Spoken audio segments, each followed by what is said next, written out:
bahwa apa namanya ngitung ibu tidak mau tanya dia jelasin kan cara saya anak imam cara mau anak imam boleh lah sadari lah bahwa mau ajirnya haji raja dan pas tepat haji Jumat haji kupro di besar ano mau umroh ya haji kene ini bila lah bodoh cara haji raja haji kene itu otomatis kan bodoh salah satu berarti cenama anak kene iya lah jelas bodoh kekurangan tak pada bodoh haji raja ya apa nih Ustaz?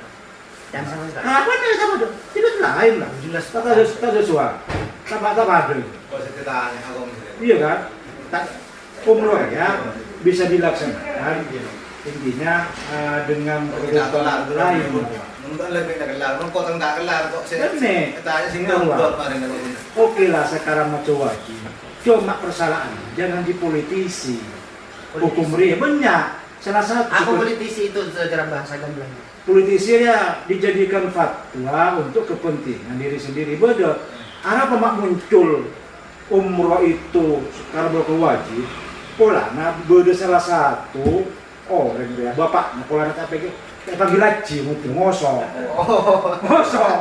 saya panggil lagi ngosok marwah polanya lek tanda aja saya puru kan dijelaskan mau pola dia wajib coba jadi anggap jadi itu wajib sepakat sudah itu ulama mengatakan wajib di marwah ketika datang coba penemuan mbak nama mbak umrah itu apa semua ulama mengatakan wajib atau ada sebagian mengatakan sunnah? Siapa kata benar? Berma. Bismillahirrahmanirrahim. Saya kembali kepada kepada tafsir Jalalain, tafsir At-Tabari, tafsir Al-Qurtubi dan juga tafsir Ibnu Katsir. Saya juga punya semua dari segi tafsir.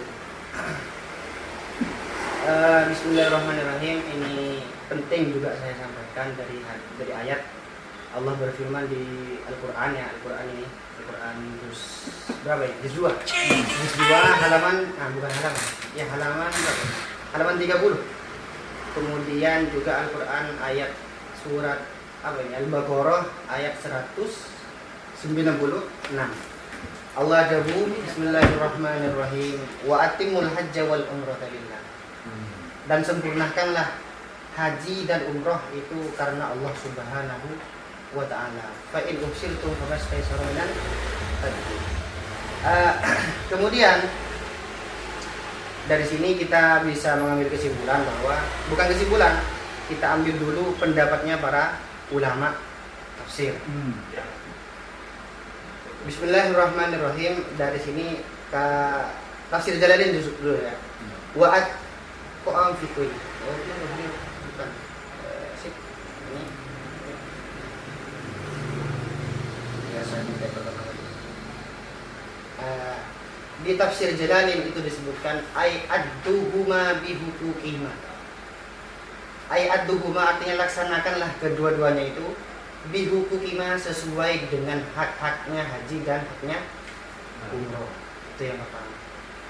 Kemudian ini wajib. Kenapa kok wajib? Umroh itu. Satu ini di kitab apa ini tafsir At-Tabari itu wajib bagi orang yang mampu berarti. Yang mampu. Ya. Sunnah haji kan iya Pak. Faqala ba'duhum makna dzalika atimu al-hajja bi manasikihi wa sunanihi wa atimu al-umrata bi hududiha wa sunanihi. Dzakara man qala dzalika. Jadi bahasa atimu itu ay aqimu al-hajja wal umrata ila al-bait. Ay la tujawizu bil umrati al-baita. Qala Ibrahim fadzakar dzalika li Sa'id bin Jubair. Dari sini dari tafsir At-Tabari, dari tafsir Jalalain. Ini satu dari tafsir Jalalain. Mengatakan ini adalah sesuatu yang harus disempurnakan dengan hak-haknya masing-masing. Maksudnya haknya masing-masing itu harus melaksanakan sesuai dengan koridor dan prosedur haji dan umrah. Itu yang pertama di tafsir Jalalain. Kemudian yang kedua di tafsir At-Tabari, di tafsir Ibnu Katsir yang ketiga, yang nomor 4 itu di tafsir Ibnu Katsir juga mengatakan bahwa yang maksudnya, nah ini wa qad ruwiya an syibbi khilafu hadzal qaul wa inna kullal masyhur in kana al masyhur anhu min al qawli wa hadza wa dzalika ma haddatsani bihi al musanni qala sana al Hajjaj bin Manhal qala sana Abu Awanah bin Mughirah an Syabbi qala al umratu wajibatun. Juga di kitab tafsir At-Tabari, di tafsir At-Tabari. Kemudian di tafsir lain faqira'atu man qala al umratu wajibatun nasbuha bima'na aqimu fardal haji wal umrata kama dzikra. Jadi umrah dan haji itu merupakan dua pekerjaan yang sama-sama divonis wajib sama para ulama. Siapa saja ulamanya? Satu, Syekh Jalaluddin Al-Mahalli yang mengarang kitab tafsir Jalalain. Yang kedua, Imam Suyuti yang hafalannya itu juga sampai 500.000 kitab hafal itu. Bukan cuma baca baca, bukan seperti saya. Ya, oke lah. Ada yang mengatakan, terus sekarang ada ya ulama yang mengatakan bahwa umroh itu sunnah. Ada nggak? Yang mengatakan umroh itu sunnah? Ya, ada. Saya belum menemukan. Saya tidak tahu. Tidak tahu. Dan yang mengatakan sunnah itu sendiri mungkin persepsi daripada kiai-kiai yang tidak ngaji secara tuntas. Atau ngaji secara tuntas tapi tidak mengerti. Tidak menurut nah ada nggak? Kalau menurut bahwa ada sebagian atau minoritas atau mayoritas para ulama, para mufassir mengatakan bahwa umroh itu sunnah. Betul? Sepengetahuan saya tidak. Berarti sepengetahuannya bahwa umur sudah haji jelas wajib. Ini ada di kitab tafsir At-Tabari. Berarti terus ya, untuk masalah sunnah berarti tak tahu. Tidak tahu saya. Wong mereka yang mengatakan haji umroh itu sunnah itu juga tidak mengeluarkan dari mana mereka tahu. Dari mana referensinya? Kemudian asalnya dari mana? Dari ayat yang mana? Ternyata dari ayat yang sudah mewajibkan haji itu watimul hajj wal umrah. Ulama tafsir saja, bukan pakar fikih, masih belum itu.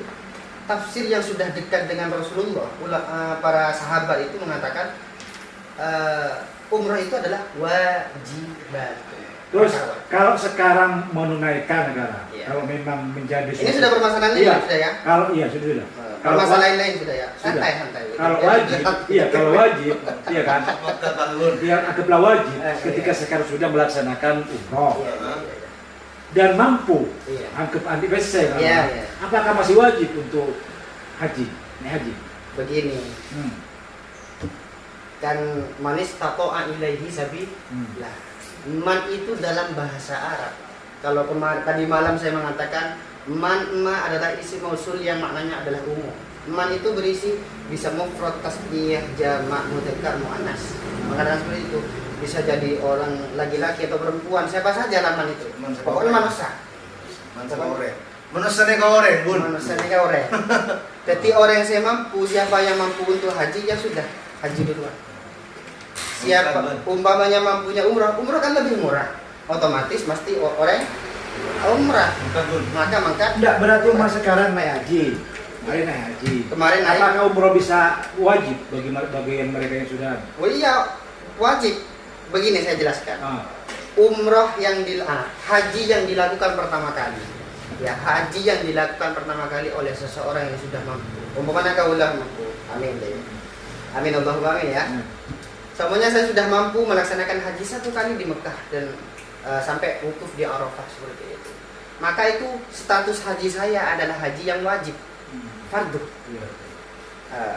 Kemudian apa kewajiban selanjutnya untuk saya? Maka saya berkewajiban untuk melaksanakan umroh.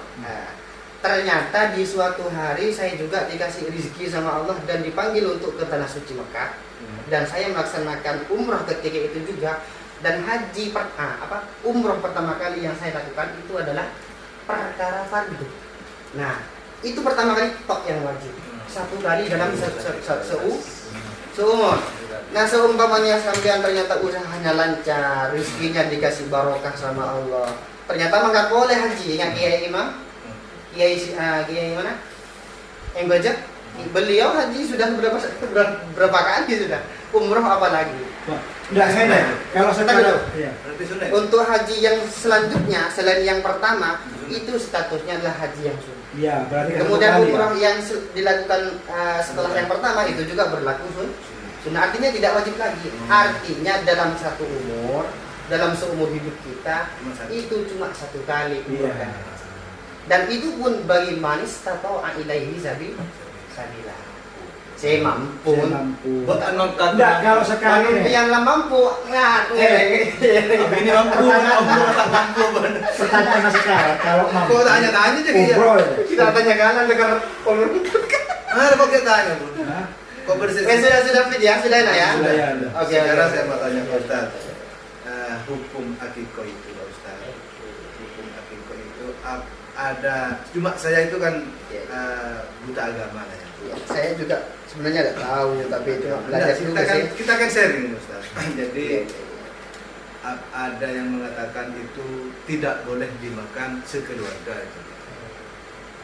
Cuma sebagian tidak apa-apa, cuma seperempat itu dimakan, setelah itu lebihnya dikasihkan sama. Gimana itu Pak Ustaz, hukumnya Pak Ustaz? Ada sebagian mengatakan langsung dikasihkan ke masjid itu Pak.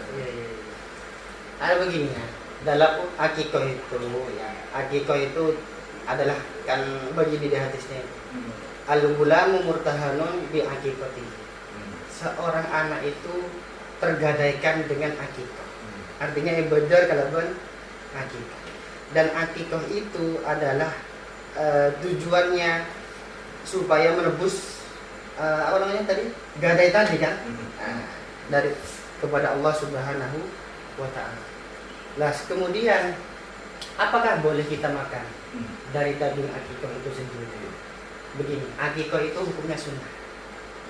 Sunnah kan? Nah, kalau punya uang mesti orang seperti itu kan. Kemudian yang kedua, apakah kita akan makan dari makan daging itu seperti itu? Kita itu apakah mau totalitas ganjaran akan kembali kepada kita, anak kita dan istri kita? Atau kita akan memberikan ganjaran itu kepada orang lain? Artinya apa ya? Miliknya orang lain, kita pengampung, pengampung pahala, pengampung daging, benih-benih pahala, pengampung seumpamanya daging itu seumpamanya pahalanya adalah 100 pahala. Kemudian kita kurangin sedikit daripada hal itu. Maka kalau kita kurangi, otomatis itu kata para ulama, insya Allah kalau nggak salah itu jangan, tidak boleh. Kenapa kok tidak boleh? Ya lebih baik begitu. Lebih baik kita itu makan daging yang lain selain daging akikah. Kenapa? Karena demi jayanya anak, demi pentera anak, demi suksesnya anak menggendeng siapa sih susah kan kita. Oh tambah anak lah kado bener sarah kan kita yang susah kan. Nah dari situ kita berpikir demi kesuksesan anak, demi kelancaran otaknya anak, kita serahkan semua daging akikah itu kepada orang-orang yang hadir. Nah, kebanyakan kan di masyarakat gini Pak Ustaz, ketika akikah itu ya undangan lah. Iya. Tak boleh makan. Nah, ada sebagian yang mengatakan tidak boleh makan itu. Ada sebagian tidak apa gitu. Keluarga. Ada sebagian yang memang langsung menyerahkan katakanlah akikah kambing lah ya Pak. Itu langsung serahkan ke takmir masjid gitu. Iya. Gimana enaknya itu, lebih baik yang mana gitu. Ya tergantung begini. Gimana? Coba kalau menurut Pak sekalipun ada Oh, itu urusan lebih ya. bisa saya langsung Iya, lebih bagus cengakan taruhan. ya lebih baik makan aja. Sekarang gini Pak Ustaz, Lebih saya baik. akan Tapi kalau makan kan nggak apa-apa kan? Hah? Kalau makan dikit-dikit aja, karena tujuannya akikah kan menyedekahkan atau tasaddukul akikah yang telah dimasak lalu diantarkan kepada fakir miskin ataupun orang yang hadir. Itu seperti itu. Kalaupun kita makan kan tidak apa-apa. Sebenarnya kan ini hal sunnah. Berarti kalau dikerjakan itu dalam satu sesuatu waktu, katakanlah haul lah ya Pak. Ya, haul lah. Haul sekaligus akikoh itu ada apa Pak? Tidak apa-apa. Yang penting niatnya dari orang yang mau akikah. Nikah kalau akikah din anan kok kambing duaan. Ah, Maka boleh. Nanti banyak dari lah, ilmu lah. Well, orang yang soleh ilmu dia boleh. Alhamdulillah.